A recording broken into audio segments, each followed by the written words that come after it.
Now we're going to be going over phase 5 of 8, the layout. This is a very exciting phase because this is the starting point of our kitchen gardens really starting to take form and shape. I'm going to be going over 7 steps with you in creating our kitchen gardens. Now your kitchen garden and my kitchen garden is going to have some similarities, but it's going to have a lot of differences as well. We have to work out the best design for our individual space and needs. Step 1 of 7, we can begin to work on our design. I find it very helpful to draw the layout of our kitchen garden on graph paper first. Every square on the graph paper will be representing 1 square foot. I'm going to bring you in close to look at my layout on graph paper. This is the layout of my kitchen garden.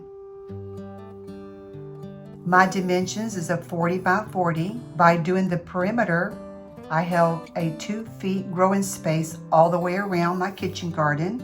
Up here on this end, I have an entranceway made out of cattle panel, 2 nice large growing beds on the side of that, sitting area, a place to have refreshments and picnics. Then on the inner workings of my kitchen garden, I have 6 of these L-shaped garden beds, 4 on each corner, and then 2 right here. I have 4 small beds, 2 this size and 2 this size, and 1 at the back end. On this end, I have an entranceway going out, which will also have a trellis over that as well.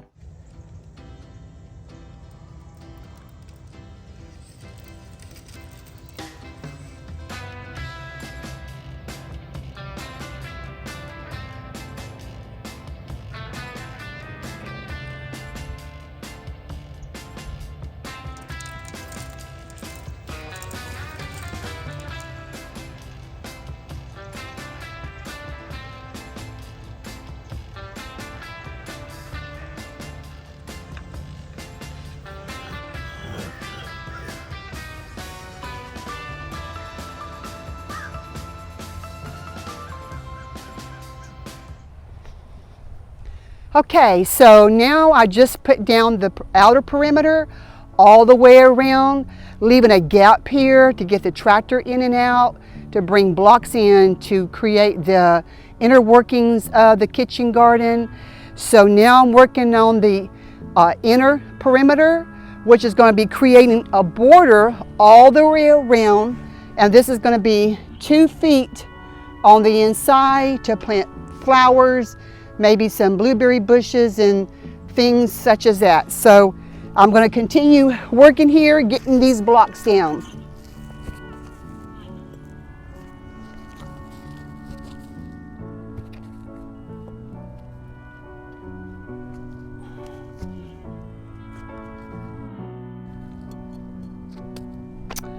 Okay, so now we have finished the inner perimeter, and this now has created our border, with exception a little bit on the side here. We're still bringing bricks in and out, these concrete pavers here to create our beds on the inner part here. Okay, so now we're still in phase 5 in creating our layout. There are 7 steps or elements to consider when we're creating our kitchen gardens, the layout of it.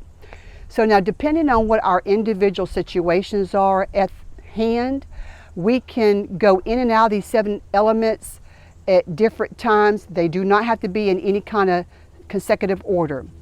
So as far as where I'm at with mine, we've laid the outer perimeter, the inner perimeter, which created this border all the way around, and we have left an opening in the front to get the tractor in and out to help bring blocks in, these pavers that we're using, and also to bring some soil in to help fill in these beds as we are building them.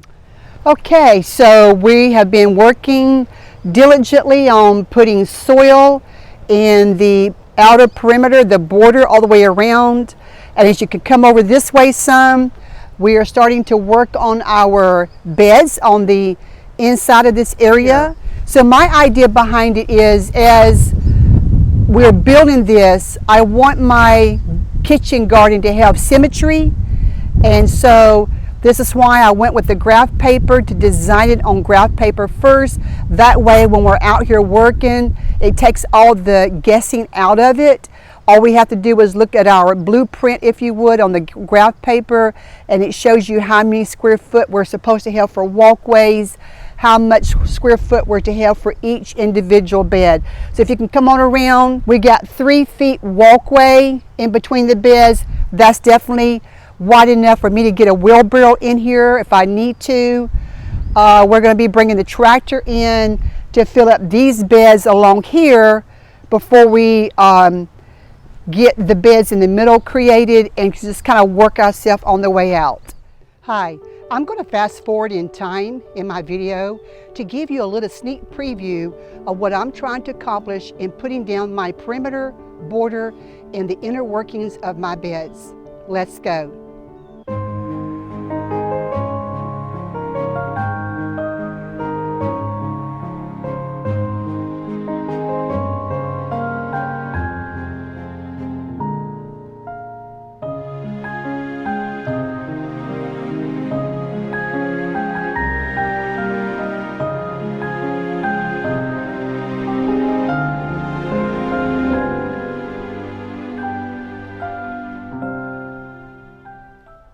All right, well, it's another day, and my husband and I, we have been working diligently and moving forward in creating our kitchen garden. His name is Paul. We have been married for 45 years, and I'm very grateful for all his support and helping me all along the way. Now, we are still in phase 5, the layout, and remember, there are 7 elements or steps to consider in creating the layout. They don't have to be in consecutive order, but one of them I do recommend to be first, and that is drawing your design out on graph paper first. The graph paper with everything already out, the measurements already there, has really helped me a lot in keeping on track. A second element would be to create your perimeter. You don't really have to create your perimeter first. You can actually start in the middle. If you know what your boundaries are, start in the middle and kind of work yourself out. That's one option. But with me, we just started with the perimeter and creating that first and creating our border. And then we kind of worked from the back side and worked all the way to the front. And that worked for us. Another element would be dividing the area that you're going to be working with into manageable growing spaces and whatever you're going to be growing in. We are using these pavers because they were given to us to use, and I'm thankful that we didn't have to pay anything for them. We're just using what we have available. Another element would be creating your pathways. You want to make sure that you have plenty of room to walk and to move around, to turn curves, all depending on how your pathways move in and out of your garden. Now, depending on what you're going to be using, don't forget to leave allowance for your material. For example, these pavers are 2 1/4 inches thick. So after I got my area that I had to work with, I had to allow so many feet to expand in different directions, not to take away my area in growing spaces in my pathways and walkways. Another element would be to create an inviting entranceway. That's where we're at now, and we're on the 5th element of the 7. 6th element would be to erect some kind of vertical accents. I think it would give a lot of definition and interest to your garden. And so we're actually going to be building a couple vertical trellises, and we'll be showing you as we go further along in it. And then last but not least, if you have room to create some kind of welcoming sitting area, I think that would be really nice if you can just come out and have something to drink or something to eat. And we'll be showing you what we come up with as time goes on once we get to that step in creating our kitchen garden. We are now going to be working on creating our inviting entranceway of this kitchen garden. This is our cattle panel we're going to be using for our archways.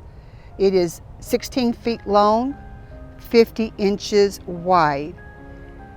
One thing you might want to do before you start putting it up is to measure how far to go down, because we don't want the T-post to be hitting that rail right there. You want it to come in between it. So you want to measure on both ends to get a position, how many inches you need for your T-post. So we've got that measurement. It's 16 inches from both ends. So we're just going to measure that over here of where this is going to be going and just mark it. 16 inches on the front end there, back here on the back side, 16 inches as well. So to stay clear from those rails. I've set the first 2 posts on my 16-inch marks and tapped them with a hammer to kind of hold them in place. Now I'm going to use a driver to knock them down to the desired height.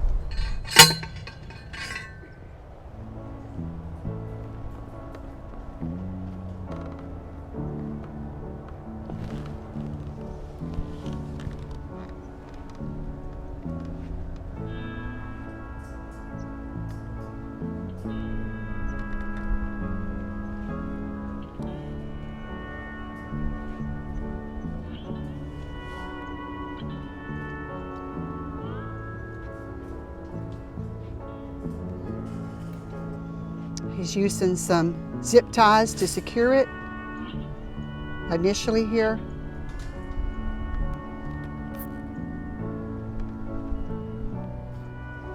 The zip ties are just temporary. We're going to be putting some T-post clips in there, and then the zip ties will come out. The T-post clips are like this. The loop is for fitting across the back web. I try to secure the short one first. It gives me a little more leverage on the long one to finish it up. I use my pliers to loop it over.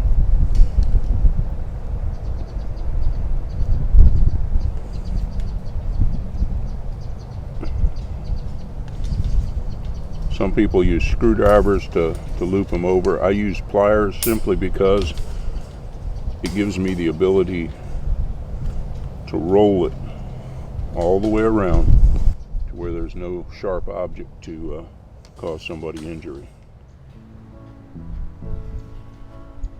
Kind of roll it over as you're walking. Position it how you want it. What he does, he just puts tie wraps in there very quickly just to kind of hold it in place before he comes in later to put the T-post clamps. You have just watched the second video of 5, which covered steps 1 through 5 of 7. In the next video, 3 of 5, you will be finishing up the layout, phase 5, steps 6 and 7 of 7. If you have found value in this video, please take a moment to like, subscribe, and ring the notification bell. Thank you, and I will see you in the next video, 3 of 5.